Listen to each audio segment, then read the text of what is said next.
আসসালামু আলাইকুম। আজ করছি সুইট অ্যান্ড সাওয়ার শিম্প। এটা খেতে খুবই মজা হয়, খুব সিম্পল ওয়েতে করে দেখাচ্ছি। আশা করি আপনাদেরও ভালো লাগবে। প্যানে তেল দিয়ে দিচ্ছি। তেলটা খুব ভালো করে গরম হওয়া পর্যন্ত অপেক্ষা করছি। তেলটা যখন একদম ভালো করে গরম হয়ে যাবে তখন এর ভেতরে দিয়ে দিচ্ছি রসুন কুচি আর সামান্য আদা কুচি।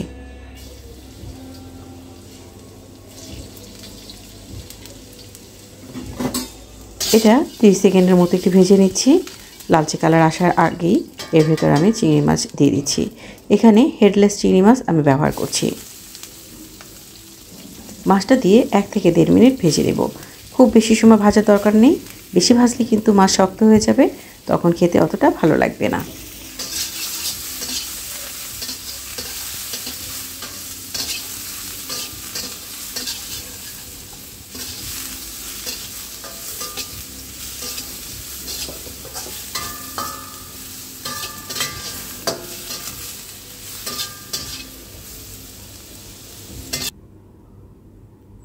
এবার দিয়ে দিচ্ছি 4 কোনা করে কেটে রাখা পেঁয়াজ, পাপড়িগুলো খুলে এখানে ব্যবহার করছি, আর কিছু ক্যাপসিকামও দিয়ে দিলাম। এবার দিয়ে দিচ্ছি পাতলা করে কেটে রাখা অল্প পরিমাণের গাজর। 2-1 মিনিট ভেজে নেওয়ার পর সসগুলো আমি যোগ করব, তবে তার আগে চুলাটা কিন্তু অবশ্যই নিভিয়ে নিতে হবে।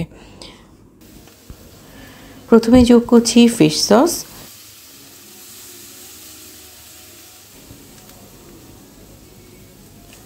তারপর ব্যবহার করছি সামান্য পরিমাণ ভিনেগার। চুলাটা কিন্তু এই পর্যায়ে অফ রাখছি।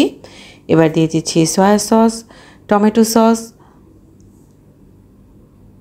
স্বাদ মতো যোগ করছি চিনি, কালো গোলমরিচের গুঁড়ো, সাদা গোলমরিচের গুঁড়ো, চিকেন পাউডার দিয়ে দিচ্ছি 1 টেবিল চামচ পরিমাণ। সব কিছুকে খুব ভালো করে মিশিয়ে নিচ্ছি। এবার চুলার আঁচটা জ্বালিয়ে দিব। এই সমস্ত কিছুর ভিতরে কিন্তু প্রচুর পরিমাণে লবণ রয়েছে, তাই প্রথম পর্যায়ে আমি লবণ ব্যবহার করব না। সব কিছু হয়ে যাওয়ার পর, টেস্ট করার পর স্বাদ বুঝে লবণটা যোগ করব। এবার এটাকে একটু গ্রেভি করব, তাই এর ভেতরে আমি কর্নফ্লাওয়ারটা ব্যবহার করছি। আপনারা কতটুকু ঘন খেতে চান তার উপর ডিপেন্ড করে কর্নফ্লাওয়ারটা ব্যবহার করবেন। যদি গ্রেভিটা বেশি খেতে চান তাহলে একটু বেশি করে কর্নফ্লাওয়ার ব্যবহার করবেন, আর যদি কম খেতে চান পাতলা করে গুলিয়ে কর্নফ্লাওয়ার ব্যবহার করতে পারেন।